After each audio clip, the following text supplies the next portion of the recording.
यानी 11 अप्रैल को भारत से गरीबी मिटाने का खटाखट फॉर्मूला दिया था और राहुल गांधी ने कहा था कि 2024 में सरकार आई तो गरीबी रेखा के नीचे हर महिला के खाते में सालाना 1 लाख रुपए यानी हर महीने 8,500 रुपए भेजे जाएंगे और इस फॉर्मूले से भारत में खटाखट में गरीबी मिट जाएगी।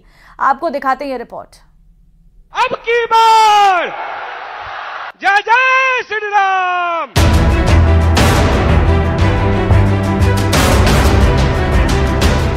2019 के लोकसभा और 2022 के विधानसभा चुनाव में एक दूसरे के खिलाफ लड़ने के बाद जब 2024 के लोकसभा चुनाव के लिए आज यूपी के 2 लड़के साथ आए तो उनके निशाने पर थी बीजेपी। राहुल गांधी ने प्रधानमंत्री मोदी के अब की बार 400 पार के नारे पर सीधा प्रहार किया और कहा कि इस बार एनडीए को 150 से ज्यादा सीटें नहीं मिलेंगी। तो दूसरी तरफ सहारनपुर में चुनाव प्रचार के दौरान प्रियंका गांधी ने भी ऐसी ही बात कही। बीजेपी को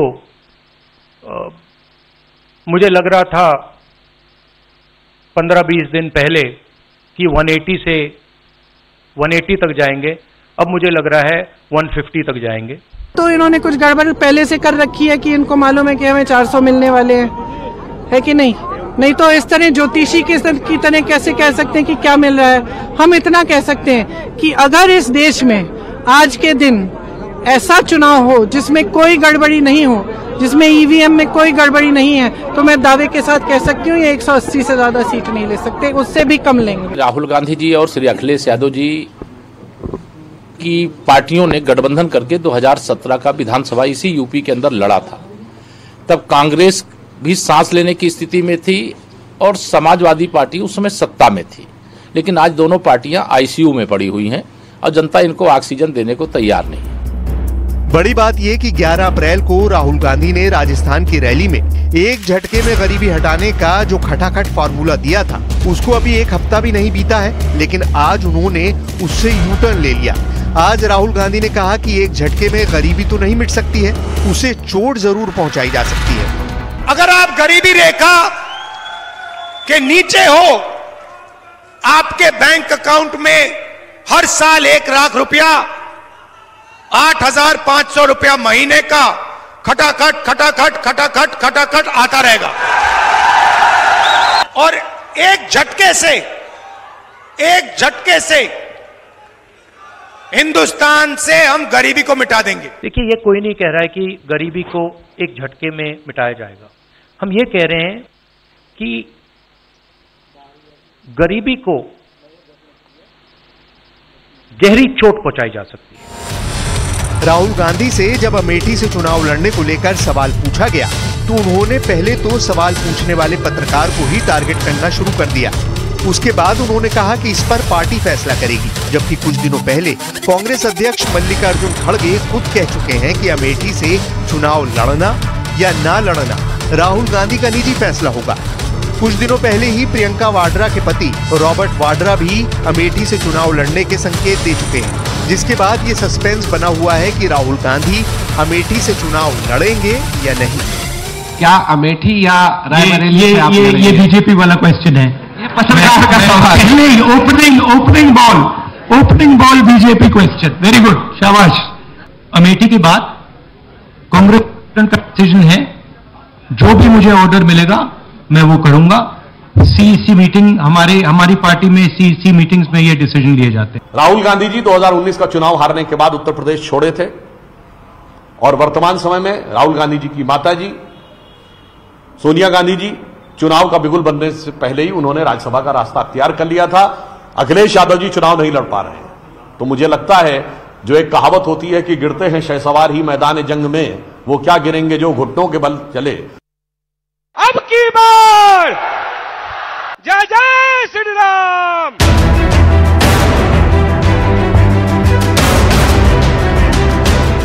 दो 2019 के लोकसभा और 2022 के विधानसभा चुनाव में एक दूसरे के खिलाफ लड़ने के बाद जब 2024 के लोकसभा चुनाव के लिए आज यूपी के 2 लड़के साथ आए तो उनके निशाने पर थी बीजेपी। राहुल गांधी ने प्रधानमंत्री मोदी के अब की बार 400 पार के नारे पर सीधा प्रहार किया और कहा कि इस बार एनडीए को 150 से ज्यादा सीटें नहीं मिलेंगी। तो दूसरी तरफ सहारनपुर में चुनाव प्रचार के दौरान प्रियंका गांधी ने भी ऐसी ही बात कही। बीजेपी को मुझे लग रहा था 15-20 दिन पहले कि 180 से 180 तक जाएंगे, अब मुझे लग रहा है 150 तक जाएंगे। तो इन्होंने कुछ गड़बड़ पहले से कर रखी है कि इनको मालूम है कि हमें 400 मिलने वाले हैं, है कि नहीं? नहीं तो इस तरह ज्योतिषी की तरह कैसे कह सकते हैं कि क्या मिल रहा है। हम इतना कह सकते हैं कि अगर इस देश में आज के दिन ऐसा चुनाव हो जिसमें कोई गड़बड़ी नहीं हो, जिसमें ईवीएम में कोई गड़बड़ी नहीं है, तो मैं दावे के साथ कह सकती हूँ ये 180 से ज्यादा सीट।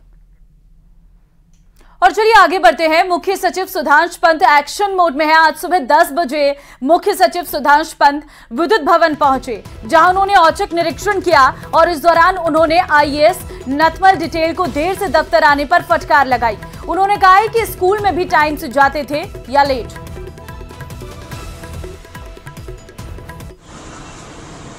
आज करीब 1 घंटे में विद्युत भवन में रहा, 9:15 से लेकर करीब 10:15 बजे सुबह तक। तो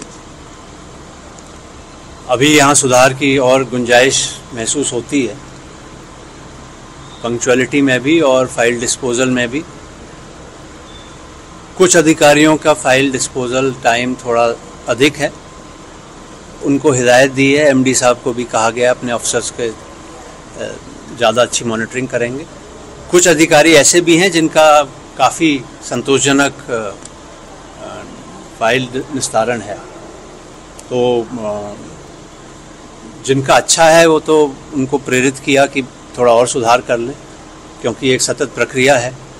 हम लोग कोशिश करते हैं निरंतर इम्प्रूव करने की, और जिनका थोड़ा ऐसा पाया गया कि फाइलें थोड़ी लंबे समय से पेंडिंग रहती हैं, 19 घंटे 20 घंटे जिनका एवरेज है, उनको कहा गया थोड़ा सुधार करने को।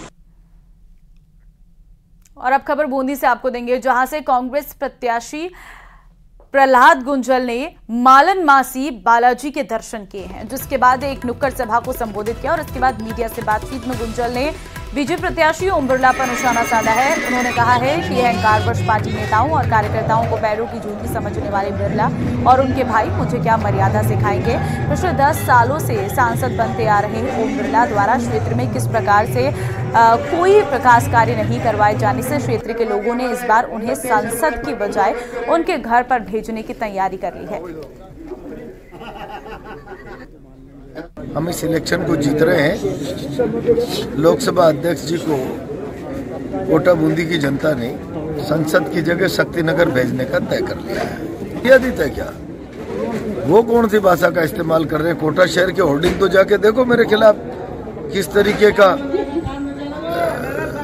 दुष्प्रचार सारे शहर में कर रखा है। भाई मर्यादा हमको सिखाएंगे वो लोग, जिन्हें मर्यादा क्या होती है इसकी परिभाषा बता देंगे क्या मुझसे? हमको मर्यादा सिखाएंगे और अहंकार की बात हमको सिखा रहे हैं। सारा शहर भाइयों के पैरों में पड़ा रहता है। 80-80 साल के लोग पैर छूते हैं तो झांकते नहीं है। डोगरा जी का विधानसभा के टिकट के समय पैर छूते जो फोटो वायरल हुआ, वो क्या कम अहंकार का परिचय है क्या? डोगरा जी की उम्र बिरला जी से कम 15-18 साल ज्यादा है। बेचारों को झुका नहीं जा रहा था और बच्चे की तरह हाथ पकड़ कर उठा रहे थे। बिरला जी अहंकार की भाषा हमको मत सिखाओ यार। तुम्हारी और मेरी उम्र में कोई 2-5 साल का ही अंतर होगा, लेकिन राजनीति में जितना समय आपको हो गया उतना मेरे को भी हो गया है। जयपुर के ऐतिहासिक धरोहर में शामिल तालकटोरा झील प्रशासन की उदासीनता के चलते बदहाली की मार झेल रही है। विश्व धरोहर दिवस के मौके पर देखिए कैसे लाल फीताशाही के चलते प्रोजेक्ट आधे अधूरे हैं और देशी विदेशी आने वाले सैलानियों को यहां आकर निराशा ही होती है।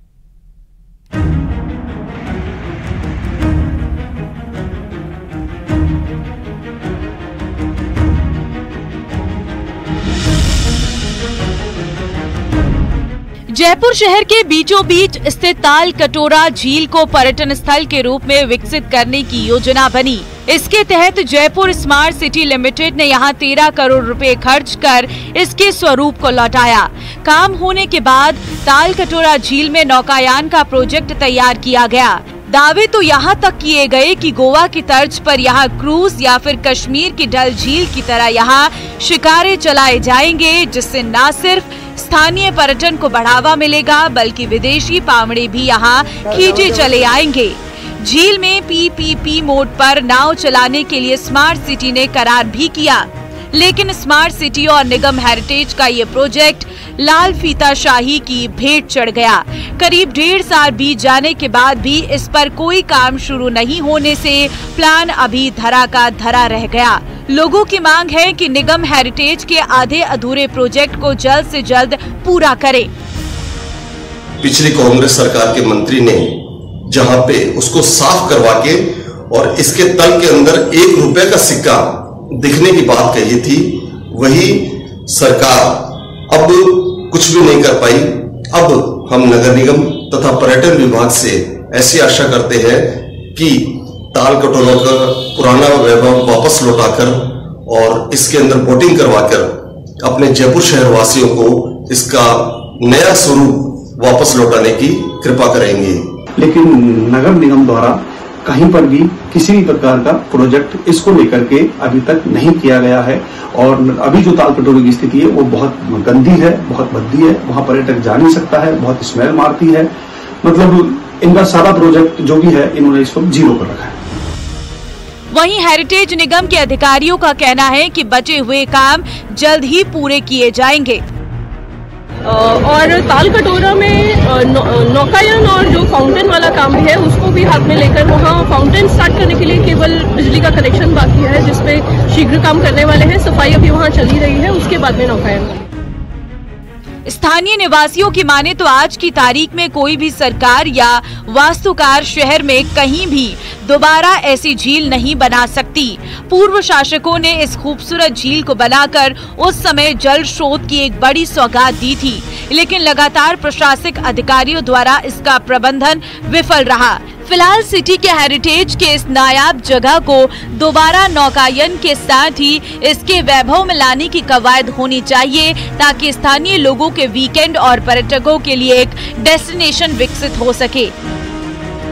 न्यूज़ 18 के लिए जयपुर से महेश दाधीच की रिपोर्ट।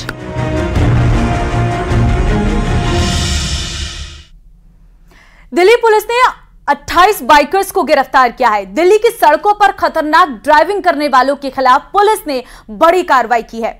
देर रात दिल्ली पुलिस की पेट्रोलिंग करने वाली टीम ने जब बाइकर्स के ग्रुप को पार्लियामेंट स्ट्रीट और कर्तव्य पथ के आसपास लापरवाही से मोटरसाइकिल चलाते देखा तो उन्हें गिरफ्तार कर लिया गया। पुलिस के मुताबिक सभी बाइकर्स ने ट्रैफिक नियमों की अनदेखी की, बल्कि उन्होंने लोगों की जान को जोखिम में भी डाला है।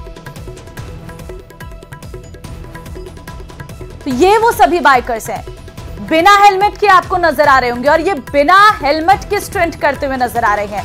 ये पूरा ग्रुप जो पुलिस ने अरेस्ट किया है, ये फुटेज भी सामने आया है। बाकायदा इसमें सीसीटीवी फुटेज में नजर आ रहा है कि बाइकर्स ने हेलमेट नहीं पहना है, ना आगे की सीट में बैठने वालों ने जो ड्राइवर है और ना ही पीछे से जो पैसेंजर के तौर पर बैठे हैं।